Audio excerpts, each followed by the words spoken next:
حضرت عائشہ رضی اللہ تعالی عنہ سے ایک مرتبہ کسی نے سوال کیا کہ مجھے نبی کریم صلی اللہ علیہ وسلم کی کوئی عجیب بات بتلائی ہے۔ تو حضرت عائشہ رضی اللہ تعالی عنہ نے فرمایا رسول اللہ صلی اللہ علیہ وسلم کی تو ہر بات ہی عجیب ہوا کرتی تھی،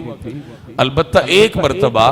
آپ صلی اللہ علیہ وسلم میرے حجرے میں تشریف لائے، کچھ دیر لیٹے آپ، پھر مجھ سے مخاطب ہو کے ارشاد فرمایا کہ مجھے چھوڑو کہ میں اپنے رب کی عبادت کروں، اور آپ صلی اللہ علیہ وسلم نماز کے لیے کھڑے ہوئے اور نماز میں کھڑے ہو کر دیر تک روتے رہے، پھر رکوع میں گئے تو بہت دیر تک گریہ فرماتے رہے، روتے رہے، پھر سجدے میں گئے تو اتنی ہی دیر تک پھر سجدے میں روتے رہے، اور اسی حالت میں رہے ساری رات، یہاں تک کہ صبح کا وقت ہوا اور حضرت بلال رضی اللہ تعالی عنہ نے آ کر رسول اللہ صلی اللہ علیہ وسلم کو نماز کی اطلاع دی۔